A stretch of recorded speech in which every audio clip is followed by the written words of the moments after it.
Hi everyone, and welcome back to my channel.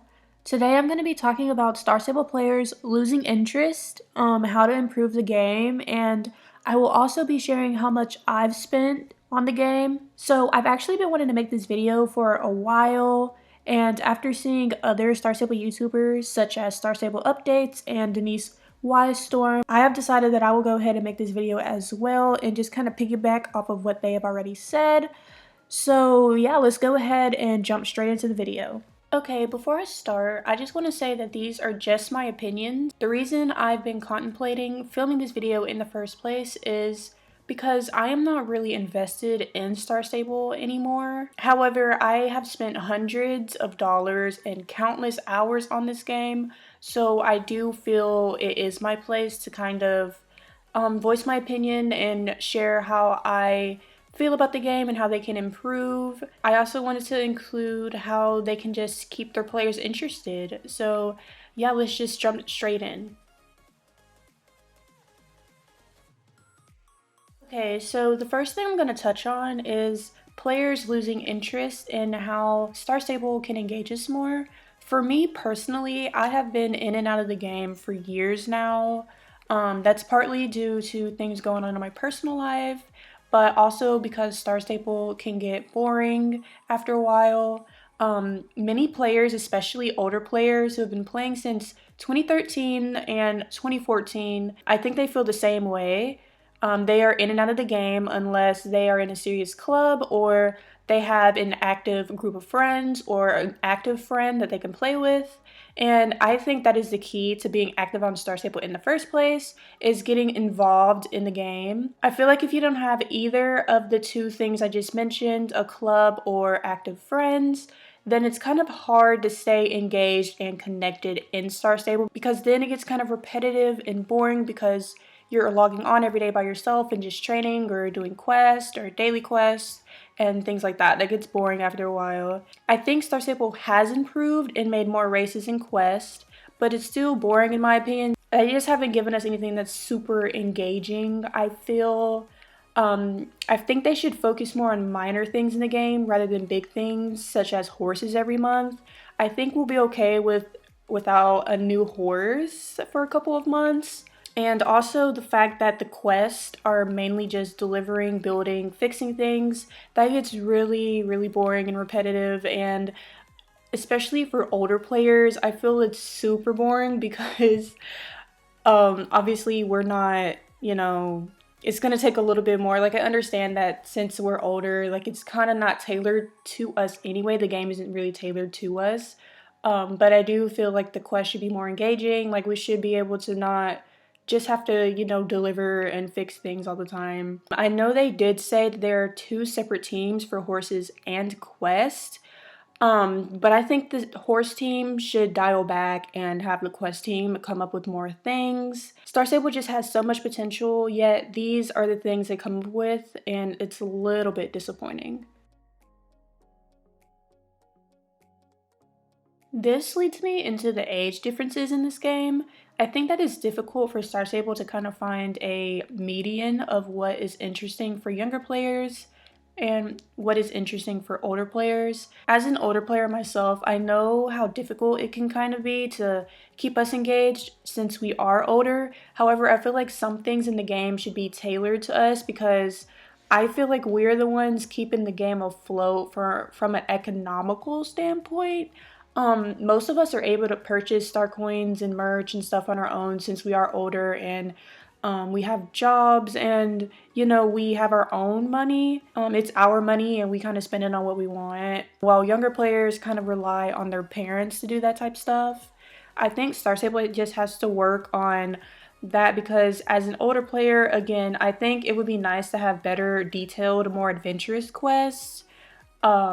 That's, it's a little bit more, I guess, challenging in a sense, instead of, like I said before, just building, fixing, delivering things. Like, that gets really boring. But I understand that the game is tailored towards younger players anyway.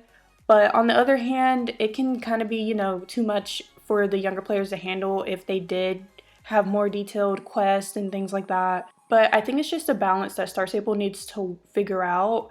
that happy medium with a younger player and an older player.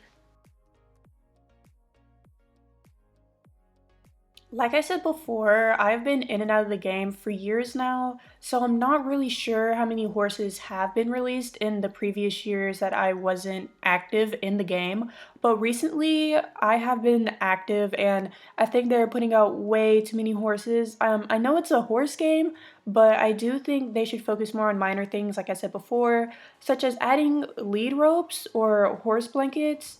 Like, they literally release halters, but they don't even have lead ropes to go with them.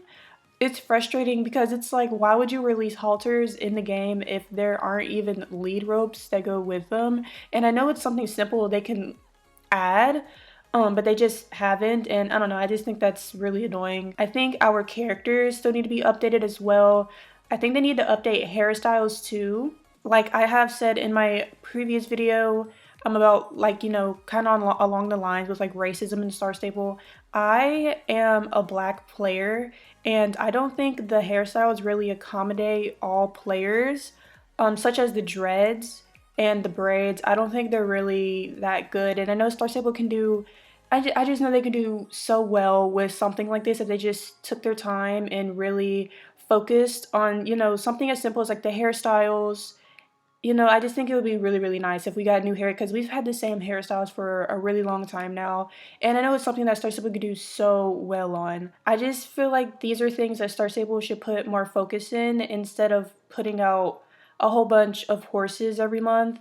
And I know they said there's like two separate teams, but like what if the teams came together and did something like this and made it like a whole big update that like we got new hairstyles when they updated our characters. Like that's just something that I feel like would be so much more exciting than just getting a new horse. Nonetheless, I do think that the new horses are phenomenal with the special moves and everything like that. I think they did an amazing, amazing job, especially with details. I just think that Star Stable has really, really improved in the horses department.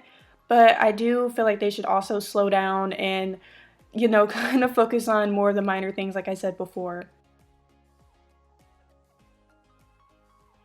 I know I'm not alone in saying that Star Stable is expensive.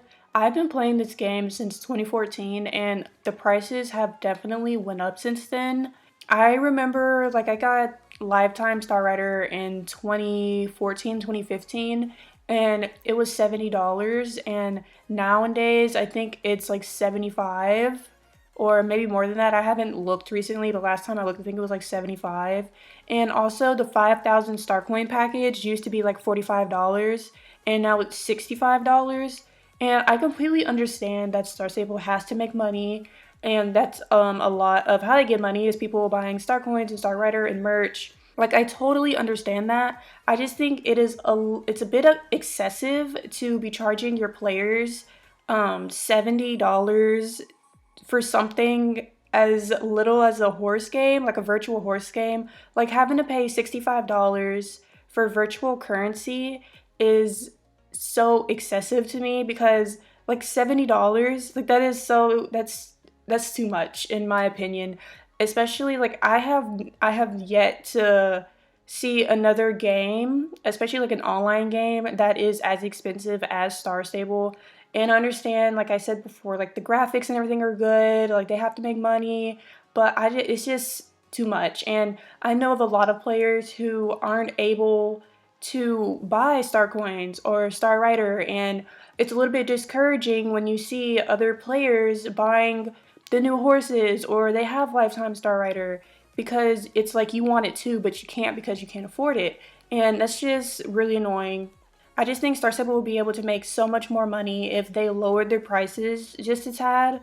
Like for example, like for the United States, it costs $65. Can they just lower it back down to $45? Like I would be fine with paying 45 instead of 65. Like 65 is just a little, it's just excessive. It's too much. Especially just for a virtual horse game, I just think they go a little bit overboard with the prices. With all this being said, I will now share how much money I've spent on Star Stable. So I started out getting 3-month Star Rider in November 2014, and then I got Lifetime Star Rider in February 2015. And this is also considering that I took a 2-year hiatus from 2018 to 2020. But other than that, I've been playing the game consistently for about 5 years, including my 3-month Star Rider, Lifetime Star Rider, and occasional packages of Star Coins.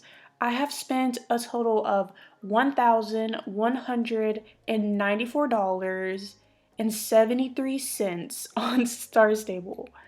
I've spent over $1,000 on a virtual horse game. That's absolutely insane. I know other people have probably even paid more than me. And that's also crazy too, to even be paying over $100 on a virtual horse game is insane. Just an online game in general is absolutely insane. And the fact that myself alone has contributed $1,200, like who knows how much money Star Stable is actually making if one player has contributed $1,200.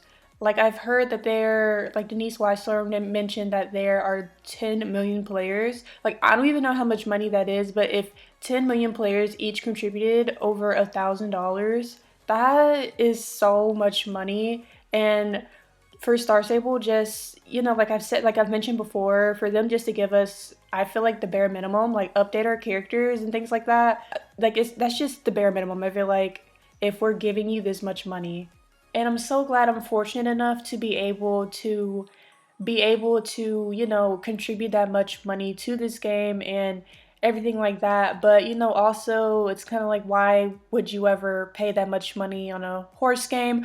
But it is what it is.